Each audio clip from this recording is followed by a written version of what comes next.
Verilişin baş sponsoru Medera Hospital, sponsoru Şəfa Müalicəvi Diaqnostik Mərkəzidir. Salam, hər vaxtınız xeyirli olsun istəyək tamaşaçılar.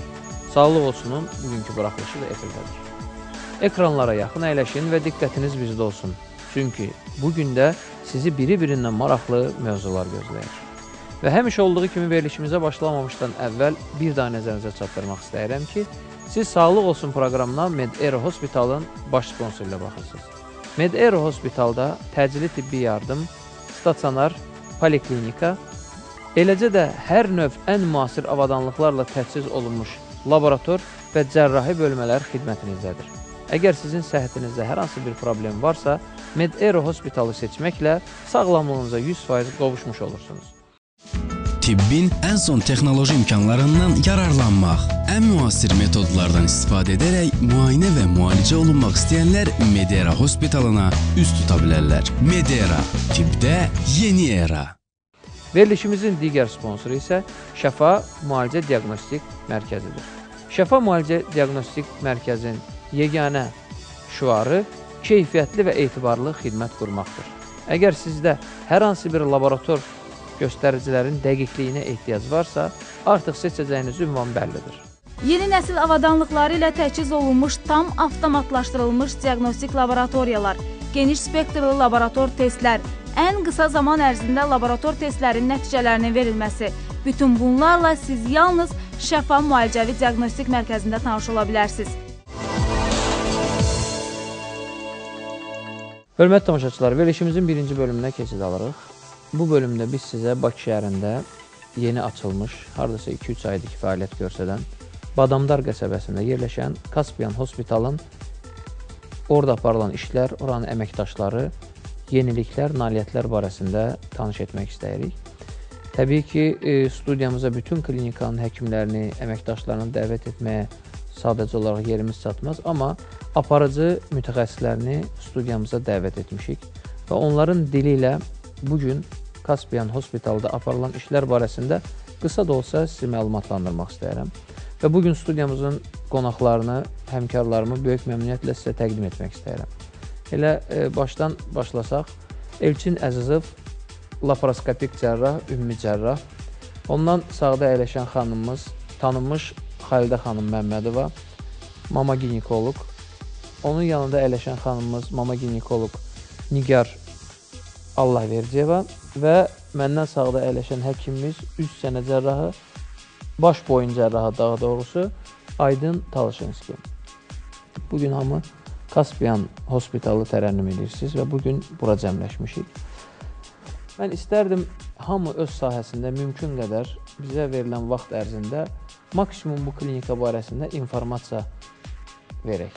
Elçin doktor, istərdim elə ilk sizi təqdim etdiyimə görə sizdən başlayayım. Ümumiyyətlə, tamaşaçılarım istərdim bilsin ki, Kaspian Hospitalda ümumi cərrahiyyə, laparoskopik cərrahiyyə, mama ginekologiya, akuşer ginekologiya, doğum şöbəsi, pediatriya, neonatologiya, uşaq reanimasiyası, ümumiyyətlə reanimasiya şöbəsi, təcili yardım, baş boyun cərrahiyyəsi, endokrin cərrahiyyə və bir sıra istər ambulator, istər stasionar xidmətlər var. Yəqin hansınsa qeyd etmədimsə, bunu siz zəhmət olmasa qeyd edərsiniz söhbətinizdə və istərdim işlər barəsində danışaq. Elçin doktor, bugün siz Azərbaycanda tanınmış laparoskopik cərrahlardansınız. Deyərdim ki, ilk bəlkə də 3-lüyə, 5-liyə girirsiniz. Və bugün siz Kaspiyanın ümumi cərrahi şöbəsini təmsil edirsiniz.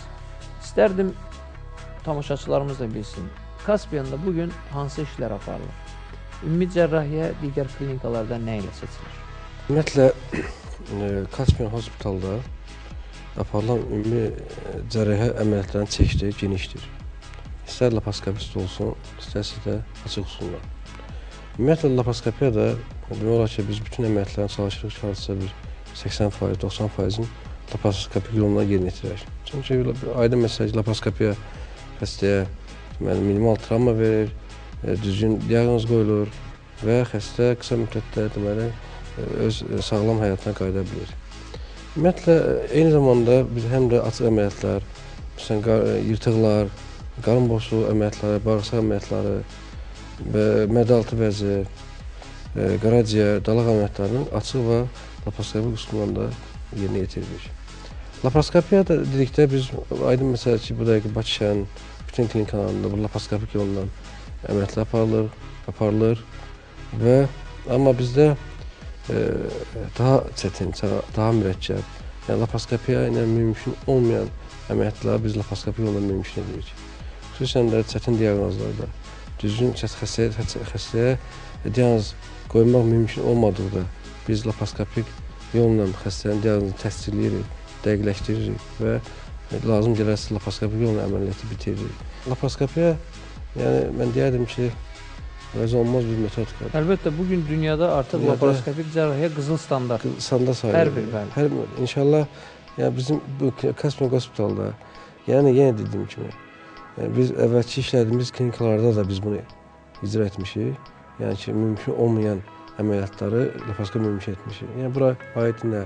Aiddir kök xəstələr, ürək xəstələri. Yəni tutaq ki, məsələn, kök xəstələrdə biz bilirik ki, açıq əməliyyatlarda bunlarda embriyolog ağırlaşmalar daha çox olur, fəsadlar daha çox olur. Məsələn, eyni zamanda məsələn, ürək xəstələri. Bəzi həkimlər ədəbiyyatda yazırlar ki, ürək xəstələri əks göstərir.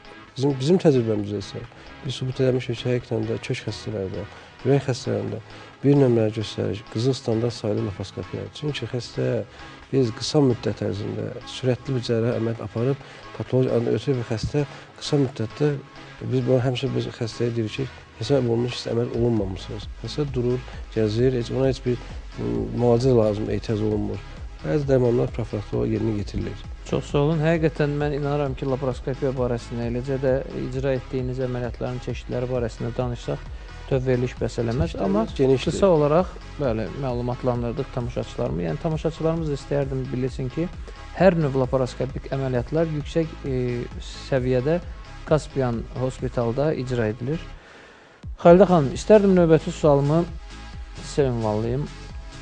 Xalidə xanım yəqin ki, indi bizim ekranı qarşısında oturub izləyən tamaşaçılarımız, xüsusilə xanımlar, qadınlar daha çox tanıyır. Çünki Xalidə xanımın bu sahədə stajı, necə deyərlər, 40 ildir.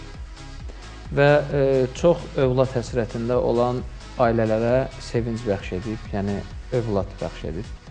Düzdür, Allah Taala verir insana övladı, lakin həkim burada bir vasitəçi rol oynayır. Amma hər həkim də vasitəçi rol oynaya bilmir. Əgər bu həkimlər içərisində kimsə vasitəçi rolu oynayırsa, demək ki, o da Allah tərəfindən seçilmiş həkimdir. Və bugün studiyamızda iştirakınıza görə şəxsən mən şərəf duyuram. Siz Kaspian Hospitalı tərənnüm edirsiniz və oranın mama ginekoloqusunuz. Sizdə hansı işlər aparılır, nə fərqlər var? Bu barədə danışaq. Mamalıq Ginekologiya İnstitutu bu klinikada iyunun 1-dən başlanır. Burada deməli bütün hamilə qadınlar qeydiyyatda saxlanılır, qeydiyyata götürülür, tam müayinələrdən keçir. Bizim məqsədimiz odur ki, bizim millətə sağlam övlad verək, sağlam övlad bəxş edək. Müayinələrdən sonra görürük ki, deməli nəsə fəsad var, nəsə problem var, o fəsadları, problemləri biz ləğv edirik. Qadınlar deməli, hamilənin əvvəlindən qeydiyyatı dayanmalıdır. Gec gələndə bir balaca problemlər ola bilər. Deməli, bizə gəlir sonsuzluqla qadınlar. Onları da müayinə edirik. Və ya Elçin müəllim dediyi laparoskopi üsulu ilə səbəbləri arayırıq. Səbəbləri biləndən sonra laparoskopi üsulu ilə əməliyyatlar edirik. Bu belə sonsuzluğa görə boruları yoxlayırıq, kistləri ləğv edirik, miomaları çıxardırıq. Ümumi belə laparoskopik üsulu ilə bütün problemlər, qadınlarda problemlər həll oluna bilər. Kaspian International Hospitalda mamalıq ginekologiya şöbəsi, poliklinika şöbəsi, ginekologiya, patologiya şöbəsi, hamiləlik patologiya şöbəsi, neonatoloq şöbəsi, neonatoloji reanimasiya şöbəsi və uşaq şöbəsi var. Biz indi poliklinika şöbəsində hamilə qadınları qeydiyyata salırıq. Qeydiyyatda deməli, həmilinin əvvəlindən daha 9 ayınacan onları müşahidə edirik. Əgər bir fəsad varsa, onları aradan götürürük. Qadında bir problem olarsa, çətin doğuş qabağa gələrsə, çətin quruluşu olarsa, demək konsilium yığılır. O konsiliumda qərara gəlirik ki, doğuşu nə üsulla aparaq. Bizim məqsədimiz odur ki, nə uşaq travması, nə ana travması. Sağlam Əlbəttə, uşaq... bugün Azərbaycan səhiyyəsində də böyük problemdir ana və uşaq ölümü. Təbii ki, biz həkimlər çalışmalıyıq ki, bu ölüm faizini minimuma indirək. Ölüm də nə zaman olur? Problemli anallarda və yaxud hamiləlik problemli keçərsə. Ən asan şey odur ki, qadın hamilə qalandan ta azad olana qədər, yəni uşaq dünyaya gətirənə qədər bir ginekoloqun nəzarəti altında olur, mütəmadi olaraq müayinələrə gəlir və bəzi müayinələr aparılır. Və bu zaman istər döldə, istər anada hansı problemlər var, əvvəlcədən ginekoloqda məlumat olur və ginekoloq onu doğum prosesi artıq yaxınlaşanda nəyə getdiyini də bilir. Amma doğum şöbəsi varsa, bu o demək deyil ki, məsələn, məhz sizin xəstələr gələcək. Bu halda təbii ki, başqa ginekoloqların bugünə qədər apardığı və yaxud heç bir uçotda olmayan, yəqin ki, siz bunu daha yaxşı təsdiqləyirsiniz, heç bir abmen kartası olmayan, bəli, qadınlar da müraciət edir. O halda nə edirsiniz?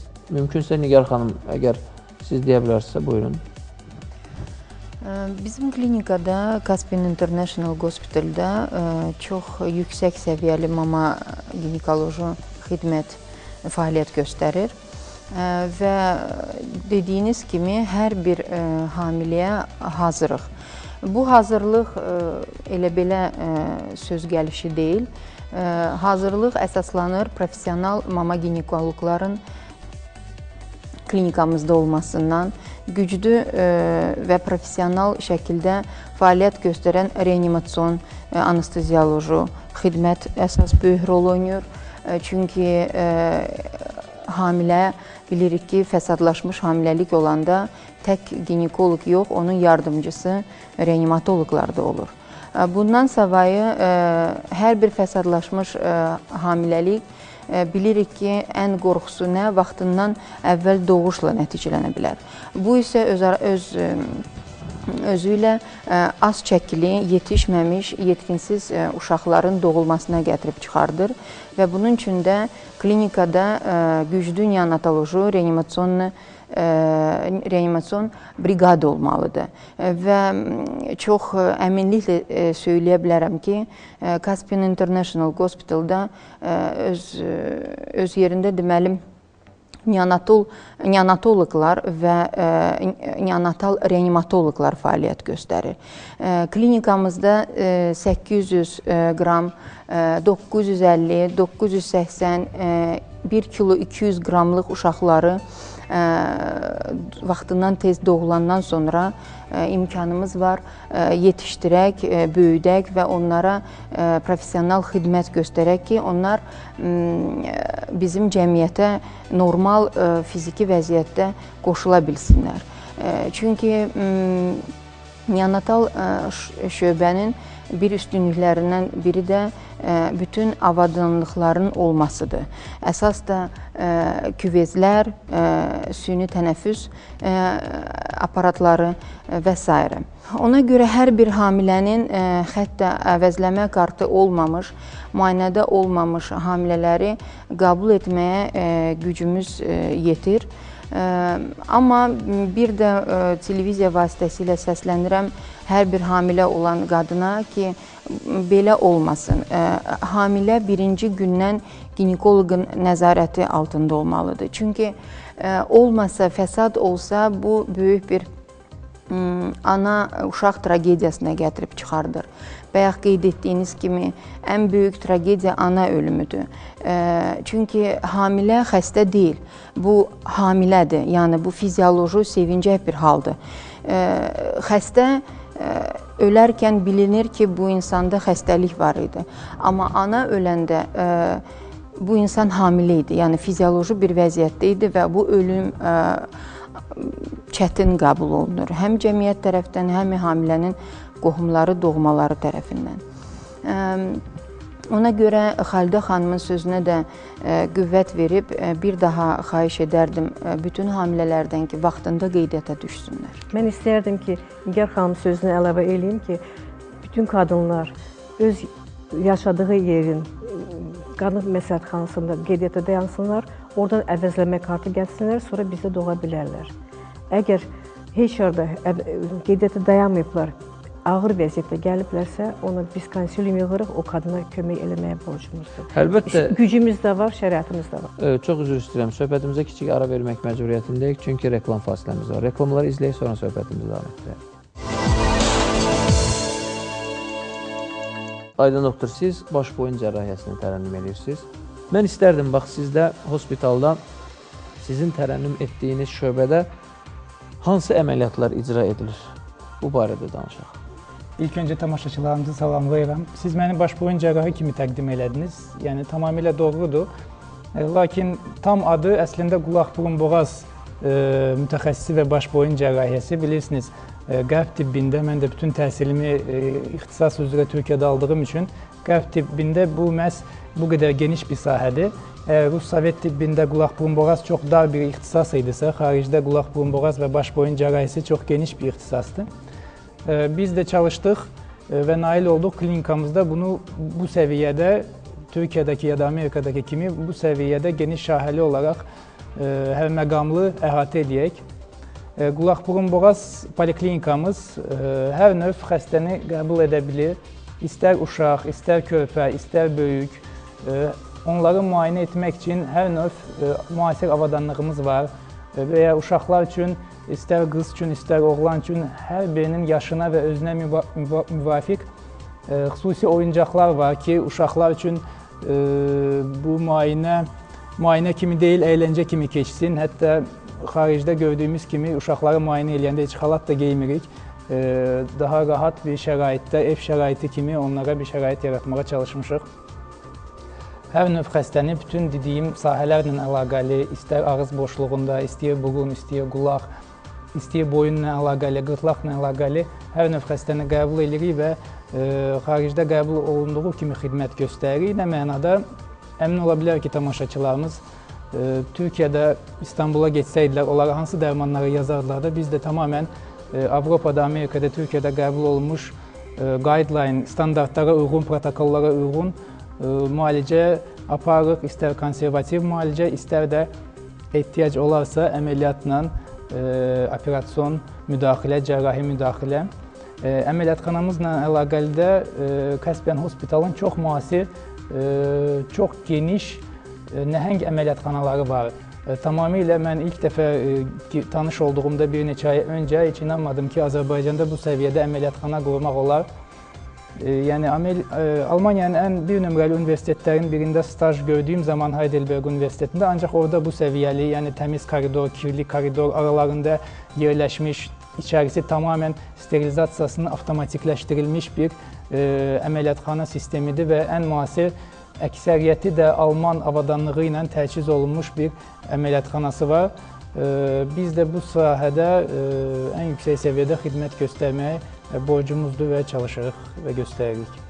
Çox sağ olun. Mən sizin hamınıza işlərinizdə müvəffəqiyyətlər arzulayıram. Bugün iki ginekoloqumuz studiyada olduğuna görə və mən inanıram ki, tamaşaçılarımızı maraqlandıran bir sual var. Xalidə xanım, istərdim sizə sual verim.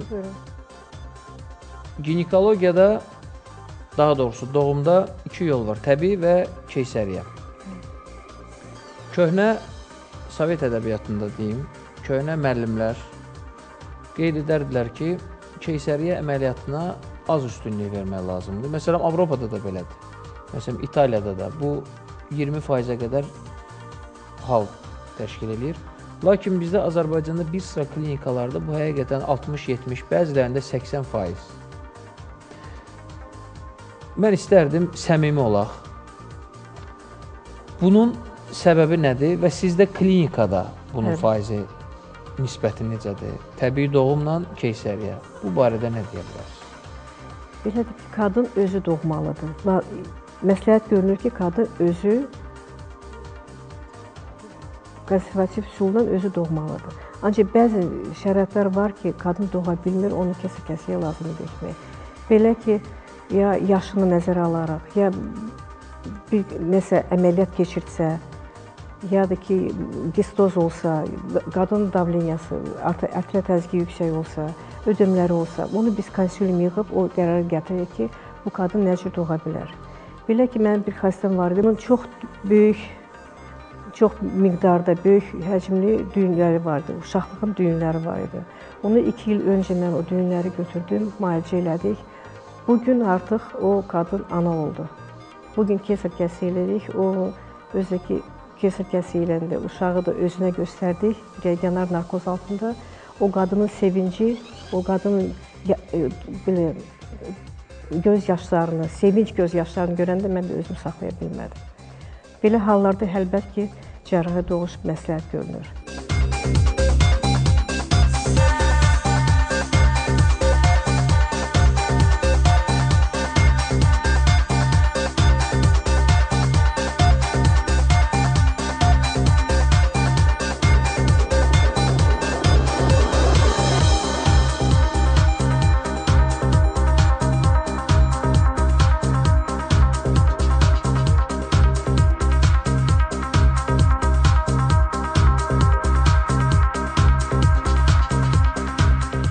Çox aktual mövzuya toxundunuz.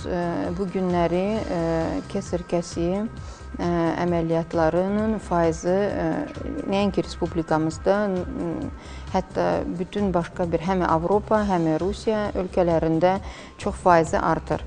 Bayaq söylədiniz ki, köhnə, yaşlı nəsil keysəriyyə kəsiyi əməliyyatına razılıq vermirdi. Ən birinci onu qeyd etmək istəyirəm ki, əməliyyatın texnikası da dəyişib. Əgər 90-cı illərdə, 20-ci əsrdə biz korporal kesar kəsiyi aparırdıqsa, indi ekstra korporal, yəni qabaq çox böyük kəsiklər, böyük uşaqlıq cismi çox böyük travma alırdısa, indi texnikası dəyişdiyinə görə kesar kəsiyi əməliyyatından sonra çox az bir çapıq olur və daha fəsadsız, daha rahat qadınlar üçün keçir bu əməliyyat. Amma bu demək deyil ki, gəlin fizioloji doğuşu, gəlin təbiəti dəyişdirək və əməliyyatla azad olsun qadınlar. Amma belə bir şey var ki, bizdən asılı olmayan situasiyalar da var. Kesar kəsiyinin faizi artdığı üçün, deməli, ikincili doğuşda, uşaqlıqda çapıq olan qadınların sayı da artır. Yəni, bir dəfə kesar kəsiyi olunmuş qadınlar fizioloji doğuş qorxulu sayılır, təkrar kesar kəsiyi olunur. Düzdür, Avropada qeyd etdiyiniz kimi İtaliyada, İngiltərədə indi böyük bir işlər aparılır. Qadınları çapıqla buraxırlar doğuşa fizioloji və ondan sonra fəsadların faizini qərarlaşdırırlar. Amma bu hələ ki bir protokol yoxdur. Ona görə inanırıq ki, bu yaxınlarda Səhiyyə Nazirliyimiz də o protokolu qəbul edəcək və bütün həkimlər, mama ginekoloqlar, hətta regionlarda kesar kəsiyini ümumi cərrahlar da aparır, bu bəlli bir işdir. Bu protokoldan kənar çıxa bilməyəcəklər. Bizim klinikada da həm fizioloji doğuş, həm kesar kəsiyi aparılır. Bu son 3 ayda belə bir klinika daxili kontrol aparıldı rəhbərlik tərəfindən və 40% kesar kəsiyi aparılır, 60% isə fizioloji doğuş. Bu hələ ki bizim 3 ay fəaliyyətimizdə 500 uşağı nəzərdə tutaraq da. Amma çalışırıq ki, bunu da azaldaq, amma bizdən asılı olmayaraq, asılı olmayan situasiyalarda kesar kəsiyi məcburi olur hərdə, hətta.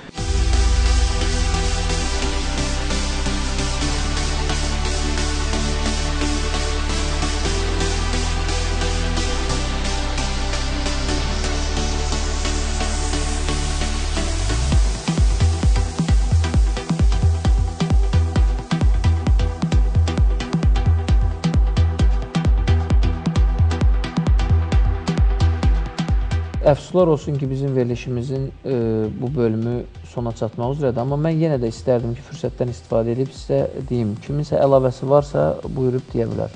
Bəli, mən qeyd etmək istəyirdim ki, başqa bölümlərin təmsilçiləri yoxdur şöbələrin. Onların da yerinə bir-iki söz demək istəyirdim. Bilirsiniz, qulaq-burun-boğaz ən yaxın pediatriya ilə, yəni uşaq şöbəsi ilə çox yaxındadır. Klinikada da uşaq şöbəsi çox yüksək səviyyədə uşaq xidməti, uşaq poliklinika xidməti çox yüksək səviyyədə təşkil olunub. Həm yerli həkimlərimiz tərəfindən, həm də ki, Tibb Universitetinin rəsmi konsultantı olan bir Yunan əsilli əcnəbi pediatr tərəfindən böyük bir pediatriya komandası var. Ən yüksək səviyyədə həm neonatologiya, həm klassik pediatriya xidməti göstərilir. Bundan da əlavə tamamilə ABŞ, Amerika standartlarına uyğun bir travmatologiya, ortopediya şöbəmiz var. Burada da istər böyük, istər uşaq, çünki biz bəzən eşidirik, yəni uşağı anadan gəlmə hansısa displaziya ilə və ya çıxıqlarla əlaqəli illərlə gipsdə saxlayırlar. Klinikamızda bunu tamamilə xaricdə təhsil almış uzman doktor Vüsal İsmailov tərəfindən tamamilə beynəlxalq standartlara uyğun həm uşaq, həm böyük, həm dediyim doğuşdan hər növ problemin standartlara uyğun aradan qalxızması mümkündür və qalxızılır. Mama ginekologiyadan ətraflı danışdıq. Buna əlavə etmək istəyərdim ki, həmçinin tək mama ginekoloq istər hamiləsin, istər ginekoloji xəstəni aparmaqda acizdir. Bizə yardımcı olan, çox böyük imkanlara malik olan laborator instrumental müayinələr üçün böyük bir bölməmiz var. Hər bir analizi, istər genetik, istər klinik, istər biokimyəvi analizləri eləyən bir laboratoriyamız var. Radioloji şöbəni də həmçinin qeyd etmək istəyirəm. Kompüter tomografiyası, nüvə maqnit rezonans tomografiyası həmçinin klinikamızda fəaliyyət göstərir. Və xüsusi spesifik ixtisaslar da var, uroginekologiya tipli. Yəni, qadınlarda sidiyi saxlaya bilməmə problemini aradan müasir üsullarla götürülür. Bu uroginekoloji spesifik əməliyyatlardır. Əməliyyatlardan savayı konservativ yolla da müalicəsi mümkün olur. Bu bizim bir ümumi tanışdığımız idi. Artıq şöbələr üzrə hər bir ixtisaslı şöbələrdə aparılan işlər barəsində inşallah növbəti verilişlərimizdə bəlli bir zaman çərçivəsində çıxış eləyərik və tamaşaçılarımız da bunu izləyər. Mən sizə əziyyət çəkib studiyamıza təşrif buyurduğunuza görə və klinikanı bu cür tərənnüm etdiyinizə görə minnətdarlığımı bildirəm. Həm öz adımdan, eləcə də bizi izləyən tamaşaçılarımız adından, eləcə də sizə gələcək işlərinizdə müvəffəqiyyətlər arzulayıram. Arzu edirəm ki, Caspian International Hospitalın səsi hələ bundan da yüksəkliklərdə, zirvələrdə hallansın, gəlsin. Studiyamızın bugünkü qonaqlarını bir daha sizə təqdim etmək istəyirəm. Studiyamızın bugünkü qonaqları Caspian International Hospitalın əməkdaşlarıdır. Həkim ümumi cərrah laparoskopist Elçin Əzizov, mama ginekoloq Xalidə xanım Məmmədova, mama ginekoloq Nigar Allahverdiyeva və baş boyun cərrahı Aydın Talışinski. Bir daha sizə öz minnətdarlığımı bildirirəm. Çox sağ olun.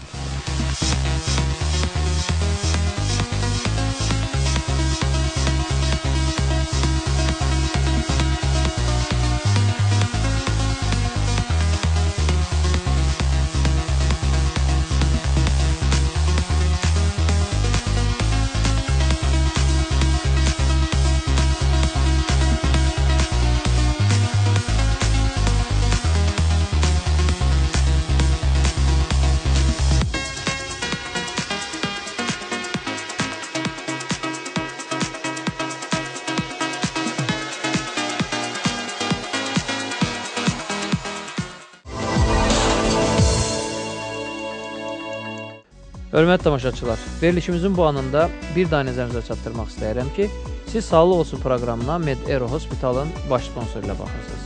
Med-Ero Hospital Türkiyənin Bayandır xəstəxanalarının ən yüksək ixtisaslı həkimləri ilə sıx əlaqə yaradır. Artıq Azərbaycanda yalnız Med-Ero Hospitalda şəkərli diabetin cərrahi üsulla müalicəsi Türkiyədən dəvət olunmuş Ankara Bayandır xəstəxanasının onkoloq cərrahı Professor Zəfər Fərəh Qoşe tərəfindən həyata keçiriləcək. Onkoloq cərrah tərəfindən açıq, eləcə də laparoskopik yolla qida borusu problemləri, mədə-bağırsaq, qaraciyər, mədə-altı vəz və sairə qarın boşluğunda aparılan bütün növ əməliyyatlar çox uğurla həyata keçirilir. Medera Hospitalı Türkiyənin Bayındır xəstəxanasının yüksək ixtisaslı həkimləri ilə sıx əlaqə yaradıb. Klinika, təcili yardım, poliklinika, laboratoriya, radiologiya, reanimasiya, geniş cərrahiyyə bölümləri, stasionar şöbələri ilə fəaliyyət göstərməkdədir. Medera, tibbdə yeni era. Verilişimizin digər sponsoru isə Şəfa Müalicəvi Diaqnostik Mərkəzdir. Keyfiyyətli və etibarlı xidmət verməyə qarşısına məqsəd qoyan və davamlı özünü inkişaf etdirən Şəfa Müalicə Diaqnostik Mərkəzi aşağıda göstərilən sahələrdə xidmət verməkdədir. Kliniki genetika, genetik konsultasiya, sitogenetika, molekulyar sitogenetika, molekulyar genetika, preimplantasyon genetik diaqnostika. Yeni nəsil avadanlıqları ilə təchiz olunmuş tam avtomatlaşdırılmış diaqnostik laboratoriyalar, geniş spektrli laborator testlər, ən qısa zaman ərzində laborator testlərin nəticələrinin verilməsi. Bütün bunlarla siz yalnız Şəfa Müalicəvi Diaqnostik Mərkəzində tanış ola bilərsiniz. Səhhətinizi dəqiq və düzgün müayinə mərkəzinə etibar edin ki, şəfa tapasınız. Hörmətli tamaşaçılar, verilişimizin bu bölümündə xüsusilə kişiləri maraqlandıran bir sıra uroloji xəstəliklər barəsində, daha doğrusu prostat vəzinin xəstəlikləri barəsində istəyirdik sizə bəzi informasiyalar verək. Təbii ki, bu barədə studiyamıza qonaq dəvət etmişik və böyük məmnuniyyətlə studiyamızın bugünkü qonağını sizə təqdim etmək istərəm.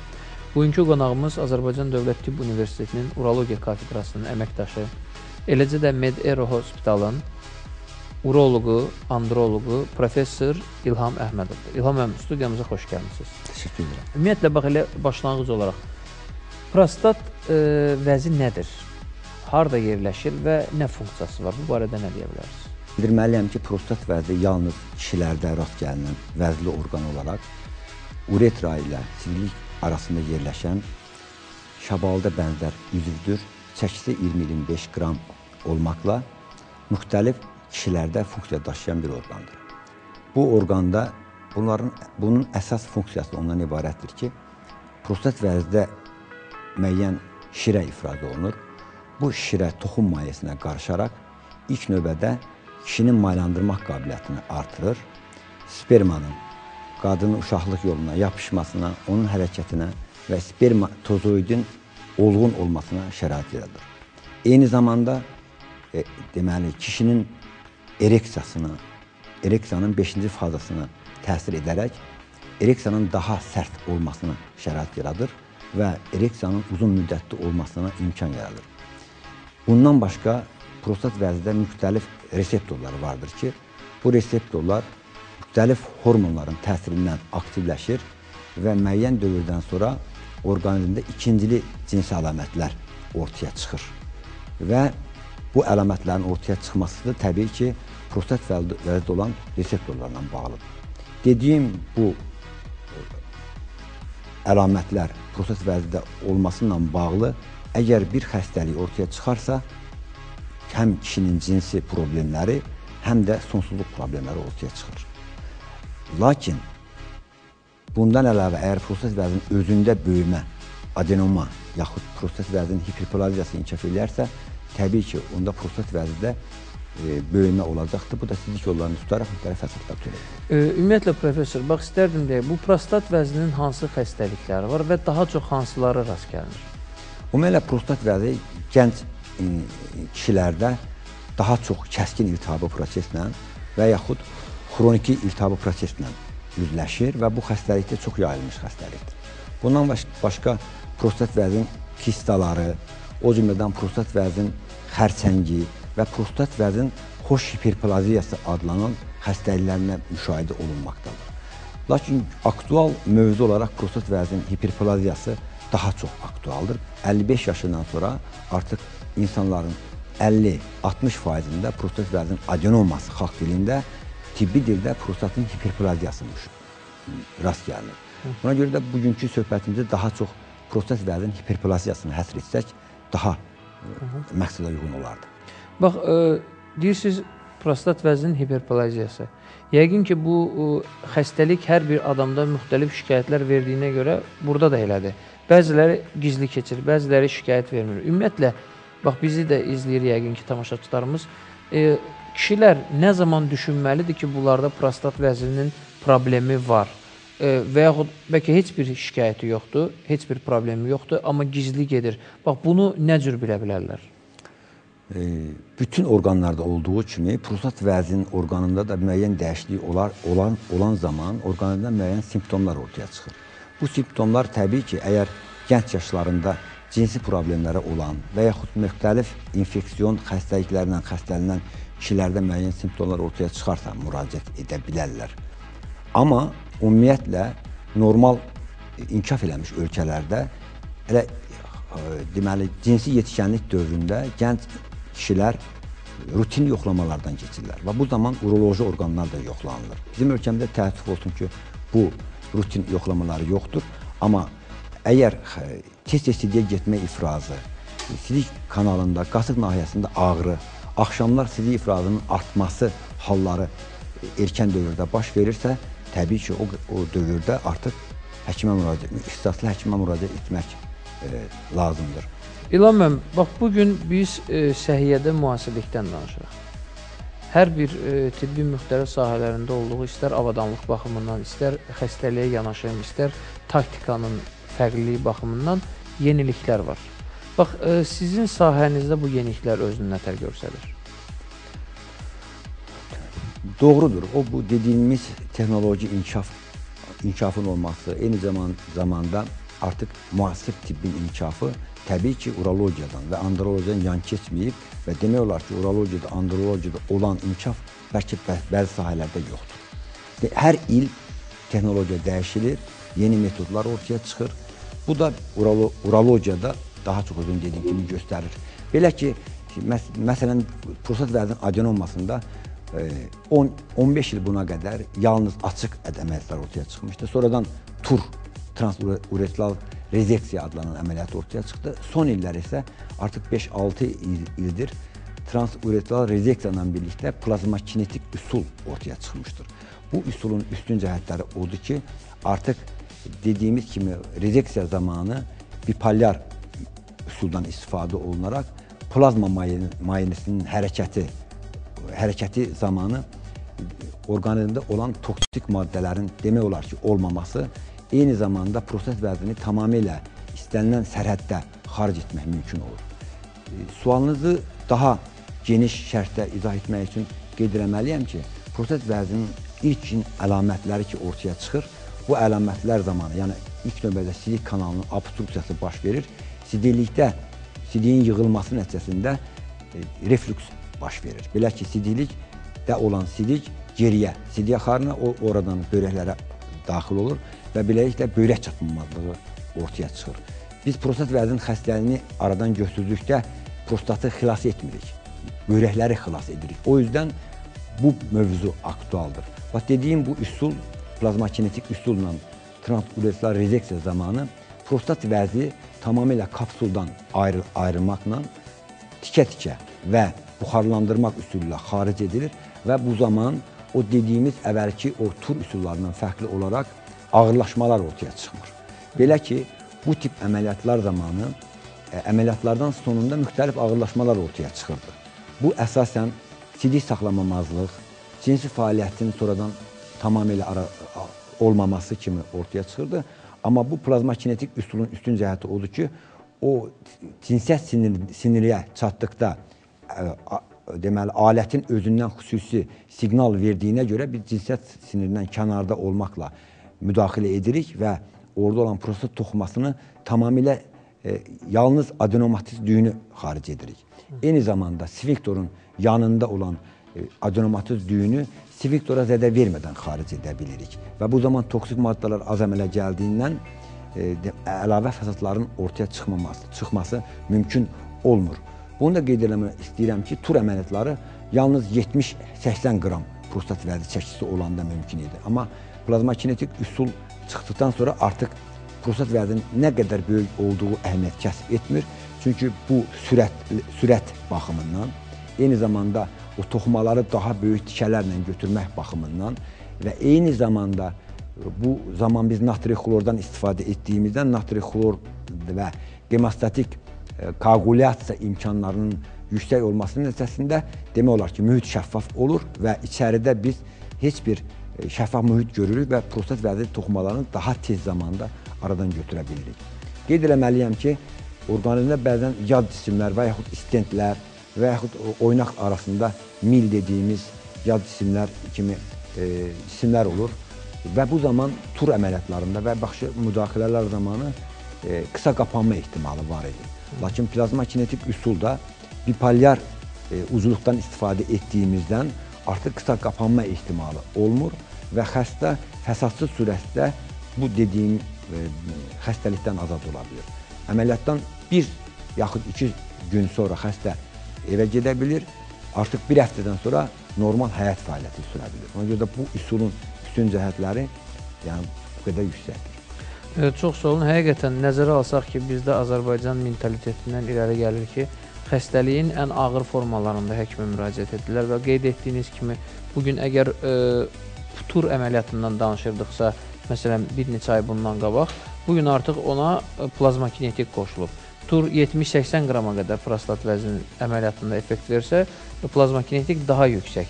Və mənə elə gəlir ki, bu saat müraciət edən xəstələrdə inanmıram ki, bəlkə də bir 70-80% artıq 100-150 qramdan artıq prostat vəzinin xəstəliklərlə müraciət edir. Təbii ki, bu halda bu qeyd etdiyiniz müasir metod daha effektivdir. Professor, siz bizim verilişin elə baş sponsoru olan Med-Era Hospitalı tərənnüm edirsiniz bugün studiyamızda. Və Med-Era Hospital ən müasir avadanlıqlarla tam təchiz olunmuş bir klinikadır. Bu, bir sıra sahələrdə olduğu kimi elə sizin sahələrdə də. Bax, mən istərdim bugün Med-Era Hospitalda sizin urologiyanın zirvələrinə yüksəllənmək üçün, yiyələnmək üçün hansı əməliyyatlar icra edirsiniz və bu əməliyyatları icra etmək üçün əlinizdə hansı avadanlıqlar, yəni müasir avadanlıqlar var? Bax, bu barədə istərdim qısa bir məlumat verək. Sadiq müəllim, çox doğru qeyd edirsiniz. Artıq dünya inkişaf edir, texnologiya inkişaf edir.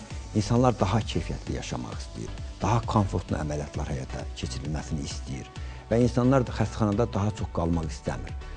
Və bu da təbii haldır və bizim bu Med-Era Hospitalında bütün xəstələrin komfortu üçün hər cür şərait yaradılmışdır. Birinci növbədə bizim çox yaxşı komandamız var. Uro-androloji əməliyyatlar həyata keçirmək üçün çox yaxşı bütün sahələrdə olan ən yeni müasir aparatlarımız, avadanlıqlarımız var.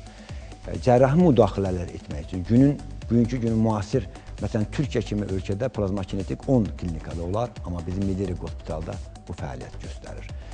Ən müasir alətlərimiz var və bu alətlər vasitəsindən biz həm laparoskopik, həm endoskopik, həm silik axarında olan daşların, həm börəkdə olan perkutan üsullarla daşların xaric olması üçün həm avadanlıqlarımız var, həm də yaxşı mütəxəssislərimiz var. Yeri gəlmişkən qeyd etmək istəyirəm ki, mənim sahəm uroloq, androloq olduğundan biz son illərdə kütləvi informasiya vasitələrdə bilirlər ki, çox müxtəlif plastik cərrahi əməliyyatlar həyata keçiririk. Bu əməliyyatları biz daha çox reklam etmirik, milli mentalitetimizdən uyğun olaraq, amma qeyd eləməliyəm ki, cinsiyyət orqanlarında dünyada aparılan bütün əməliyyatlar artıq bizim klinikamızda həyata keçirilə bilir. Həm plastik əməliyyatlar, bu əməliyyatlar, həm erektil disfunksiya ilə bağlı olan əməliyyatlar və bu əməliyyatların həyata keçirilmək üçün həm bizim dediyimiz kimi bir qadamız var, həm xüsusi alətlərimiz, böyük həcmli əməliyyatlar aparmaq üçün mikroskopik alətlərimiz vardır. Və hörmətli tamaşaçılar, nəzərinizə çatdırmaq istərdim ki, Med-Era Hospital ən müasir avadanlıqlarla tam təchiz olunub. Əgər sizin səhhətinizdə hər hansı bir problem varsa, artıq müalicə üçün xaricə getməyə ehtiyac yoxdur. Bugün Med-Era Hospitalda bu avadanlıqların köməyi ilə ən professional həkim kollektivi xüsusilə urologiya sahəsində tam sizin keşiyinizdədir. Səhhətinizdə hər hansı bir problem varsa, səhhətinizə 100% bu klinikaya etibar edə bilərsiniz. İlham, bir daha studiyamıza təşrif buyurduğunuzda, bu cür maraqlı söhbətinizə görə sizə minnətdarlıq edirəm. Mən də sizə təşəkkür edirəm. Çox sağ olun. Verilişin baş sponsoru Med-Era Hospital, sponsoru Şəfa Müalicəvi Diaqnostik Mərkəzidir. Bax belə, hörmətli tamaşaçılar, Sağlıq olsunun bugünkü buraxılışı da bu cür sona çatdı. Sağlamlığınıza fikir verməyi unutmayın. Çünki sağlamlıq insan həyatında ən dəyərli neymətdir. Sağ olun, sağlıqla qalın. İnşallah gələn həftə görüşərik.